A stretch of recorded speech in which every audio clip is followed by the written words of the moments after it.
Hello दोस्तों, आप सब कैसे हैं। हम आशा करते हैं कि आप सभी लोग बहुत अच्छे होंगे।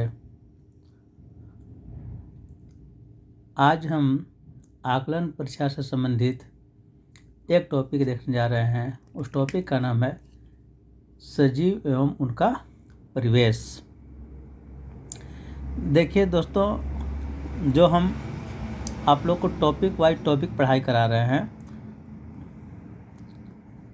तो इसमें यह नहीं हम शामिल कर रहे हैं कि यह आप लोग के इंटरटेनमेंट के लिए पढ़ा रहे हैं या फिर आपको टाइम पास के लिए। ऐसा नहीं है। हम सिर्फ और सिर्फ आपको ज्ञान देने के उद्देश्य से आपको आकलन परीक्षा एवं जेटेट परीक्षा पास कराने के उद्देश्य से ऐसा पढ़ा रहे हैं। हम आपको सिलेबस के अनुसार आपको टॉपिक वाइज टॉपिक मटेरियल भेज रहे हैं। अब पढ़ना ना पढ़ना आपका मर्जी है। अगर आप ध्यान से हमारे सभी मटेरियल को पढ़ेंगे तो हम आपको वादा करते हैं कि झारखंड से संबंधित कोई भी वैकेंसी हो, और ख़ास करके आकलन परीक्षा एवं जेटेट परीक्षा, इसमें इससे हटकर कुछ भी नहीं आएगा। लेकिन इसके लिए आपको ध्यान से सब टॉपिक को शुरू से लेकर अंतिम तक पढ़ने की ज़रूरत है। ऐसा नहीं कि खोलें मज़ा नहीं आ रहा है, क्योंकि यह पढ़ाई बच्चों का नहीं है, इंटरटेनमेंट करने का नहीं, यह सब पढ़ाई शिक्षकों का है। तो इसमें सिर्फ हम टॉपिक वाइज टॉपिक आपको हर कुछ बताने का प्रयास कर रहे हैं। हम टॉपिक को बहुत ही मेहनत से बनाते हैं, जिससे कि कम समय में आप सभी को अच्छा से अच्छा मटेरियल मिल सके। इस तरह के मटेरियल आपको और कहीं किसी प्लेटफॉर्म पर नहीं मिलेंगे।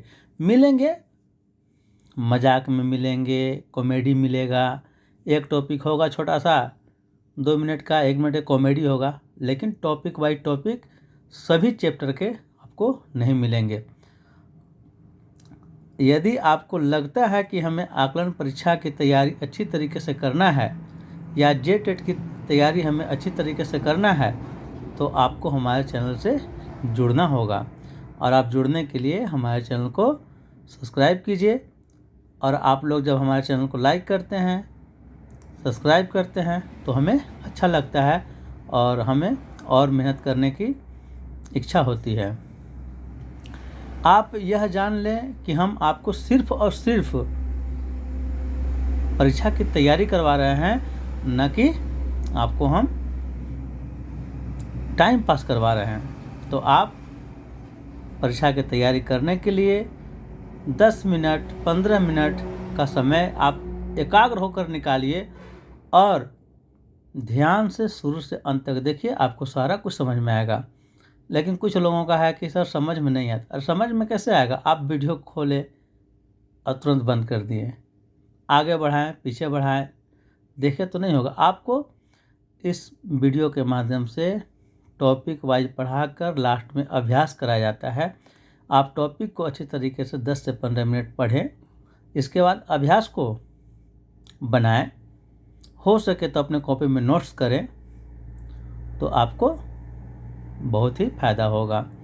तो इसके लिए आप कोई भी वीडियो है आकलन परीक्षा से संबंधित, आप उसको शुरू से अंतिम तक देखिए। हम आपको टॉपिक वाइज टॉपिक सारा मटेरियल उपलब्ध करवा रहे हैं। चलिए, आज तो हम बहुत ज़्यादा टाइम लिए आप लोग को समझाने में, क्योंकि हमारे बहुत सारे लोग हैं जो अच्छी तरीके से तैयारी कर रहे हैं, और कुछ लोग हैं जो बस वीडियो पर आते हैं, उनको मज़ा नहीं आता है और वे वीडियो को बंद कर देते। तो मैं सभी लोगों से यही कहना चाहता हूँ कि यदि आप रियल में तैयारी करना चाहते हैं, तो आप एकदम मन को एकाग्र कर कर वीडियो को शुरू से अंतिम तक देखें।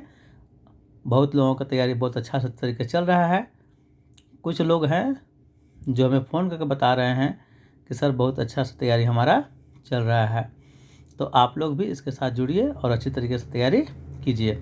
हम सब कुछ आपको टॉपिक बाय टॉपिक तैयारी करवाएंगे, चाहे कोई भी विषय हो। तो चलिए हम लोग शुरू करते हैं आज इस वीडियो को। यह जो टॉपिक है सजीव एवं उनका परिवेश। देखिए टॉपिक क्या है हमारा, सजीव एवं उनके परिवेश।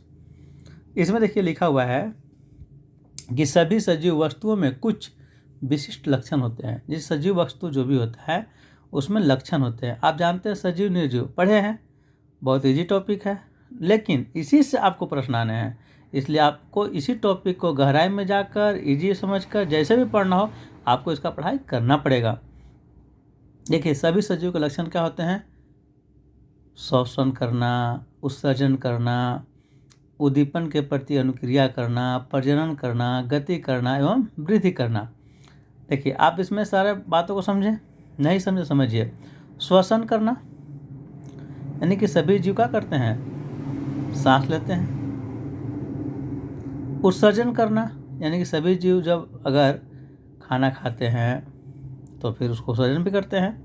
उद्दीपन की प्रति अनुक्रिया, उद्दीपन की प्रति अनुक्रिया मतलब आप उसको बाहरी से किसी भी तरीके का कोई कार्य करेंगे तो उसके प्रति कोई भी सजीव रहेगा अनुक्रिया का। जैसे में आप जा रहे हैं, आपको एक कांटा चुभेगा तो तुरंत मुंह से आह का आवाज़ निकलेगा, तो क्या हुआ, बाहर से जो कांटा चुभा वो हो गया उद्दीपन, और जो आप आह बोले वो हो गया उद्दीपन के प्रति अनुक्रिया। उसी प्रकार पौधों में भी आप देखे होंगे कुछ पौधे जैसे छुई मुई का पौधा, आप उसके पत्ती को छूते हैं सारी पत्तियां सिकुड़ जाती है, तो ये क्या हो गया, पत्ती को छूना उद्दीपन हुआ और पत्ती का सिकुड़ना उसके प्रति अनुक्रिया हुआ। या फिर आप खड़े हैं, कोई आपको पीछे से स्पर्श करता है तो आप तुरंत उसको मुड़ कर देखते हैं, ये भी क्या हो गया आपको उद्दीपन के प्रति अनुक्रिया। ठीक है। प्रजनन, तो प्रजनन मतलब बच्चा जन्म देना यानी अपने पीढ़ी को बढ़ाना। गति, तो गति करना मतलब एक स्थान से दूसरे स्थान तक जाना। तो ऐसा पौधों में नहीं होता कि पौधे एक स्थान से दूसरे स्थान जाते हैं। वृद्धि माने बढ़ना, तो आप देखते हैं कि कोई भी जीव है जो जन्म लेता है, छोटा आता है, धीरे धीरे बड़ा होता है, तो यही है सभी सजीव के लक्षण। ठीक है, यहाँ से प्रश्न आते कैसे हैं, लिखा रहा है कि इनमें सजीव का लक्षण क्या नहीं है, तो इसमें से 3 रहेंगे, एक कुछ और रहेगा, तो आपको कहना होगा सजीव का लक्षण नहीं है। या फिर इनमें से सजीव का लक्षण क्या है, 3 गो और भी चीज़ रहेगा, एक कुछ रहेगा, तो आपको समझना है कि कौन लक्षण है या कौन लक्षण नहीं है।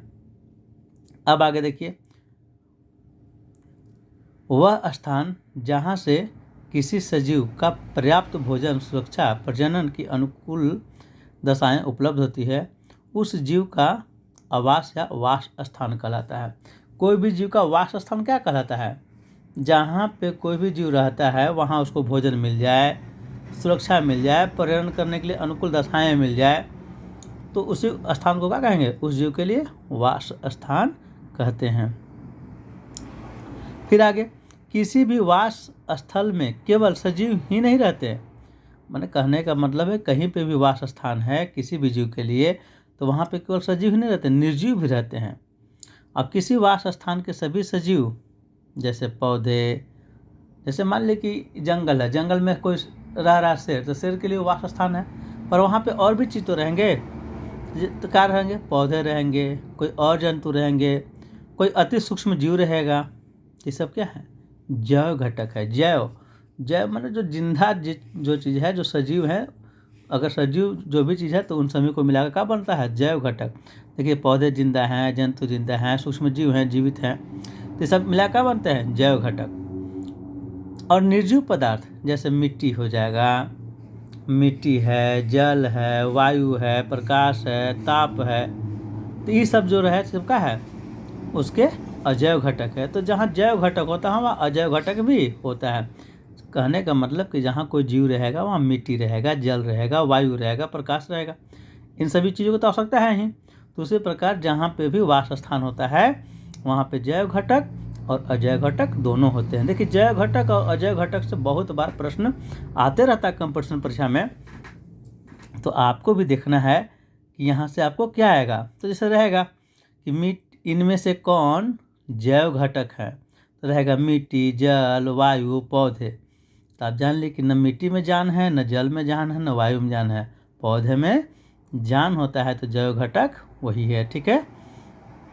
आप आराम से लाइन बाय लाइन वीडियो में टाइम देकर एकदम सरल भाषा में सुने और समझे कि हम किताब को पढ़ रहे, उस तरीके से ध्यान से पढ़ें तो आपको आराम से घर बैठे आकलन परीक्षा की तैयारी हो जाएगा। आगे देखिए, स्थल या जमीन पर रहने वाले जीवों का आवास स्थलीय कहलाता है। मैंने जैसे कहने का मतलब है कि जो जीव स्थल पर रहते हैं उसके स्थान को क्या कहते हैं? स्थलीय कहते हैं।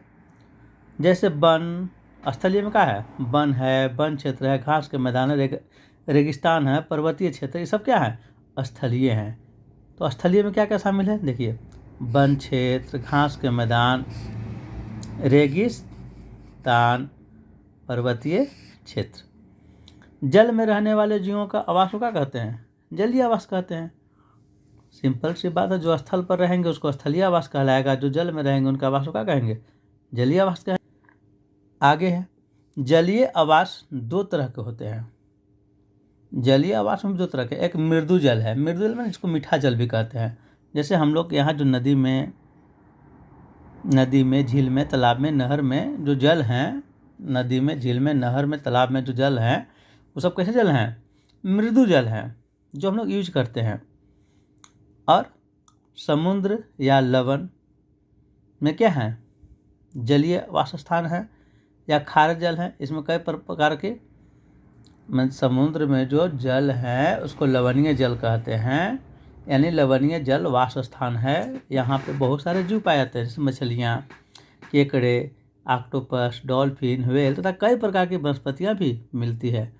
तो सिंपल सी बात है, जो समुद्री जल है उसको लवणीय जल कहते हैं, और जो हम लोग के यहाँ जल उपलब्ध है जैसे नदी में, नाला में, तालाब में, अहरा में, झील में, झरना में, ये सब क्या है? मृदु जल है। ठीक है, आगे देखिए, वायुव्य आवास। तो वायुव्य आवास, जैसे कोई पूछता है कि वायु में निवास क्या करते हैं, तब तुरंत जवाब देते हैं पक्षी। लेकिन देखिए, वायुव्य आवास जो है मिथ्या नाम है। मिथ्या माने झूठ है। झूठ इसलिए है कि कोई भी जीव हवा में निवास नहीं करता है। जैसे आप पक्षी को देखते हैं तो पक्षी जब तक आकाश में उड़ रहे हैं तो लगता है कि हवा में निवास कर रहे हैं, लेकिन जैसे ही वे उड़ना बंद करते हैं तो उनको धरती पर आना होता है, यानी कि वे स्थल पर निवास करते हैं। तो वायुव्य आवास को हम लोग मिथ्या नाम से जानते हैं। मिथ्या माने झूठ है, माने वायु आवास नहीं होता है। ठीक है, अब क्योंकि जब भी पक्षी उड़ना बंद करेगा तो उसे स्थल पर आना पड़ेगा। स्थल पर नहीं तो पेड़ पर आएंगे, तो पेड़ तो स्थल पर है ना, तो इसलिए वायु आवास को मिथ्या आवास के नाम से जाना जाता है। यदि आप लोग को लगता है कि हमारा वीडियो से आपको फ़ायदा हो रहा है तो आप इसको ज़रूर लाइक करें। आप जब लाइक करते हैं तो हमारा मन बहुत खुश होता है, और आप अपने दोस्तों में शेयर करें जिससे कि उन्हें भी फ़ायदा हो। बहुत सारे लोग इस चैनल से जुड़कर तैयारी कर रहे हैं, और अगर हम वीडियो जिस दिन नहीं भेजते हैं उनका फ़ोन आ जाता है कि सर आज आपका वीडियो नहीं आया, आप ज़रूर भेजें। और कुछ लोग को मज़ा नहीं आ रहा है, तो मज़ा तो भाई पढ़ाई में आता बहुत कम ही है।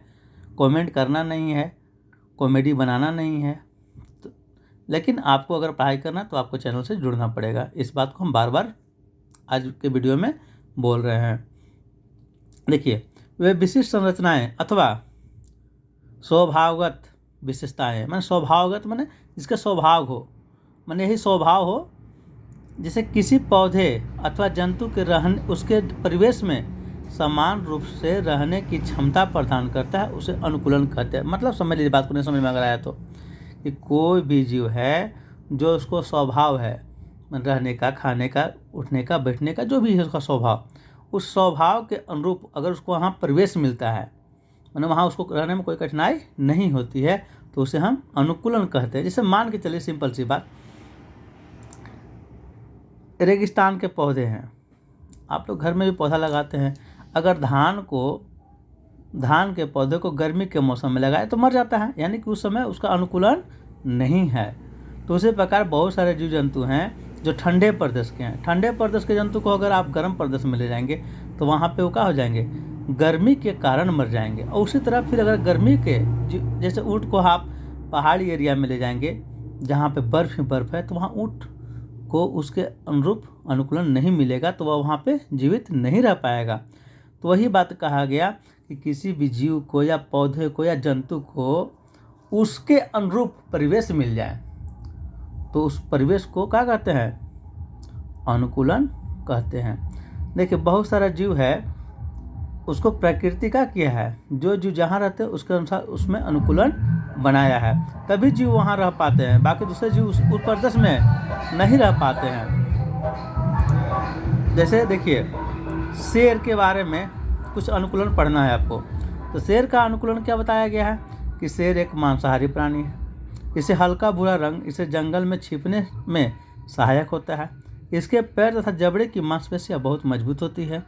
इसके बड़े बड़े दांत होते हैं।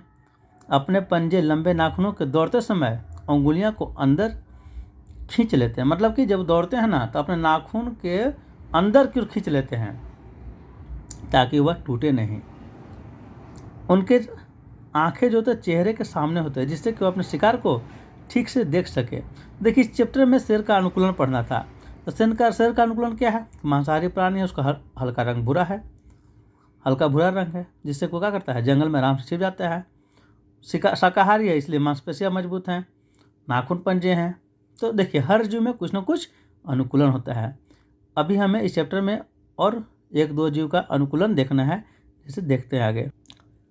जैसे अगला जीव है ऊँट। तो ऊँट की अनुकूलता देखिए। ऊँट रेत पर चलने के लिए आप जानते हैं ऊँट रेगिस्तान में पाया जाता है। तो देखिए उसमें अनुकूलन क्या क्या है, ये अनुकूलन से प्रश्न आता है। अगर आप सी टेट की तैयारी करेंगे तो इसमें बहुत सारा अनुकूलन से प्रश्न आता है।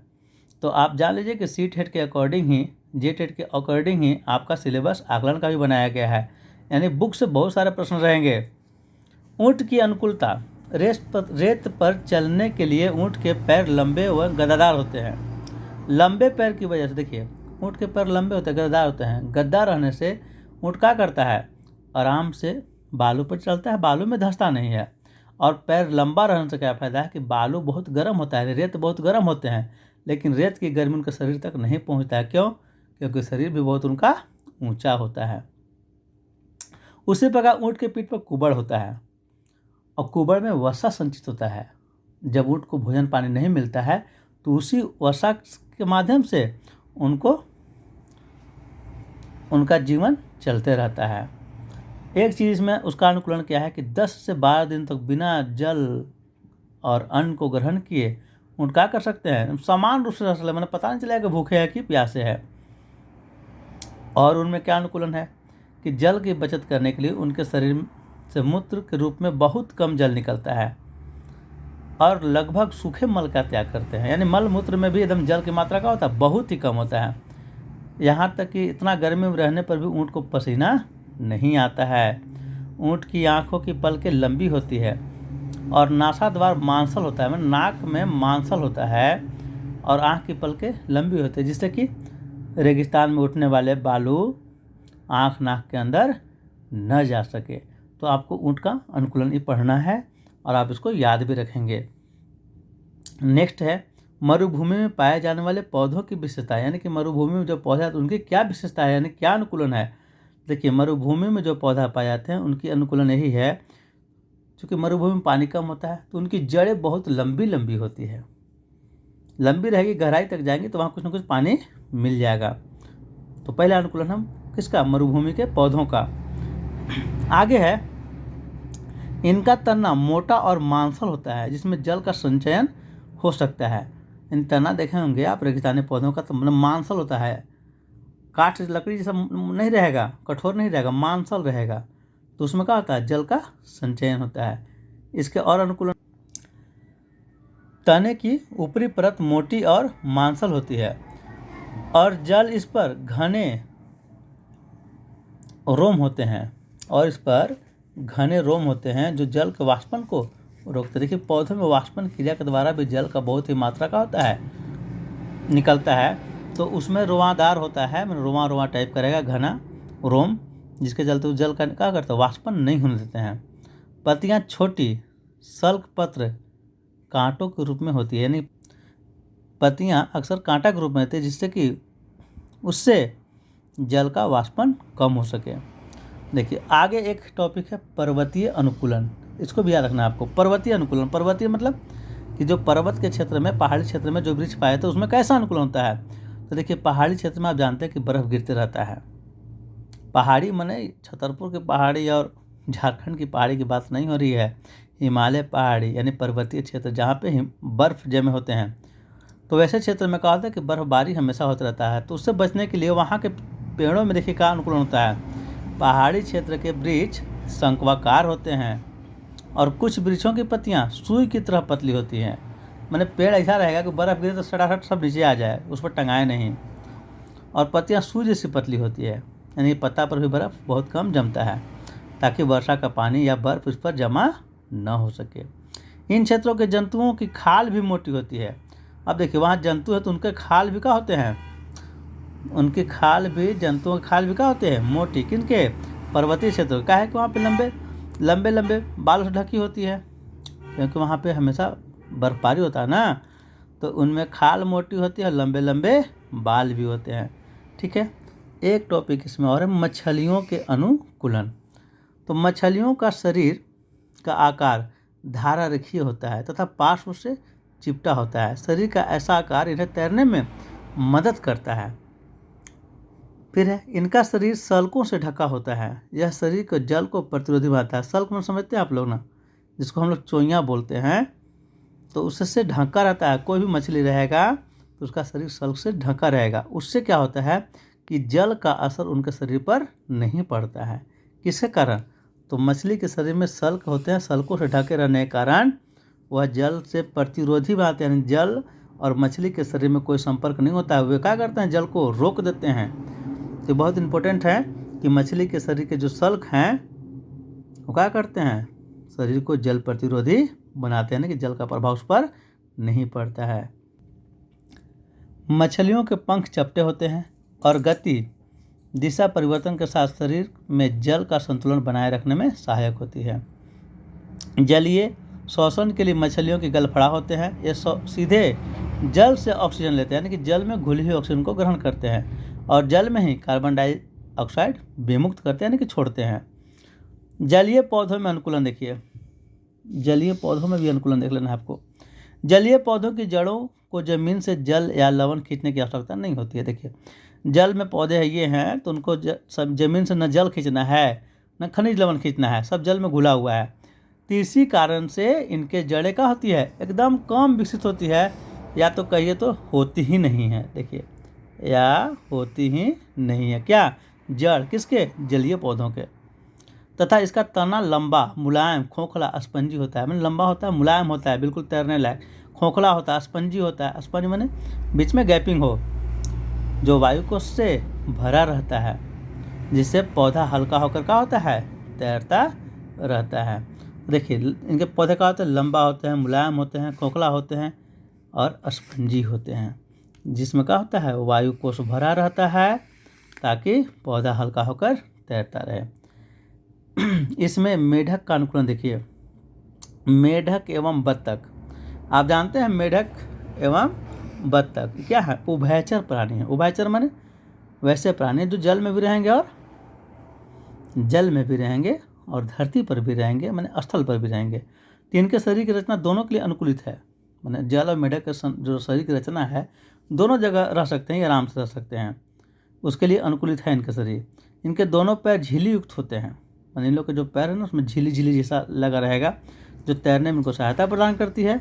और सबसे बेसी याद रखना है कि मेढक और बत्तख दोनों में नासा छिद्र तथा फेफड़े श्वसन होते हैं। माने नासा छिद्र भी है और फेफड़ा है, यानी कि जो जल में आवश्यकता है वो भी चीज़ है सांस लेने के लिए, और जो स्थल पर आवश्यकता है वो भी चीज़ है सांस लेने के लिए। किसों में, मेढक और बत्तख में। तो बत्तख को हम और मेढक को हम लोग कैसा प्राणी कहेंगे, उभयचर। उभयचर माने जो जल में भी रहे और स्थल पर भी रहे। ठीक है,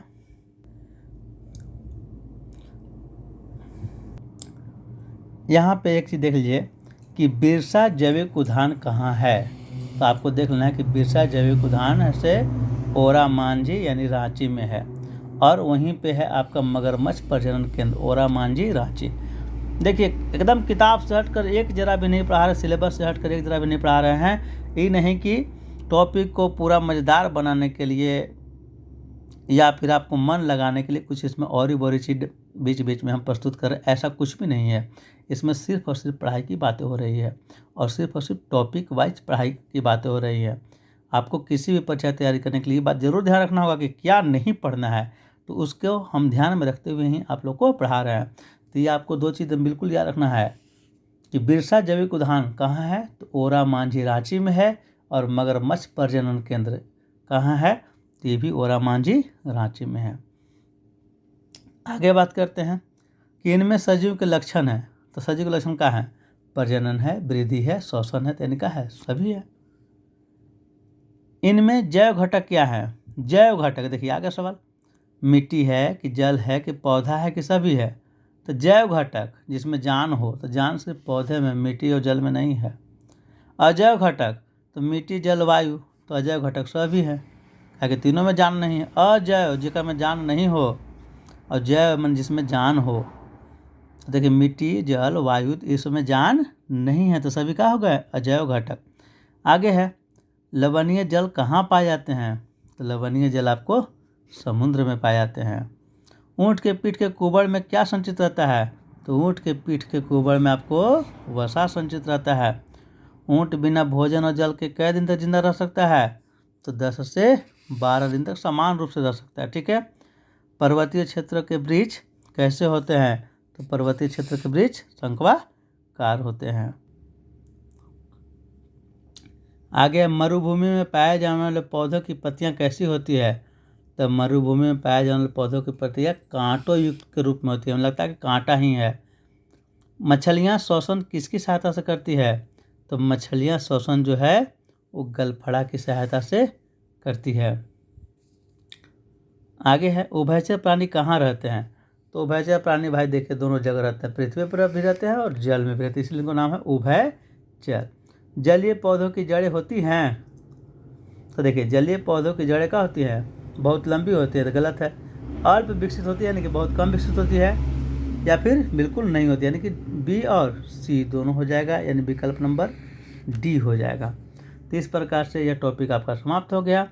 अगर आपको अच्छा लगता है और लगता है कि हमारे साथ तैयारी आप कर रहे हैं, तो आप हमारे वीडियो को ज़रूर लाइक करें, अपने दोस्तों में शेयर करें।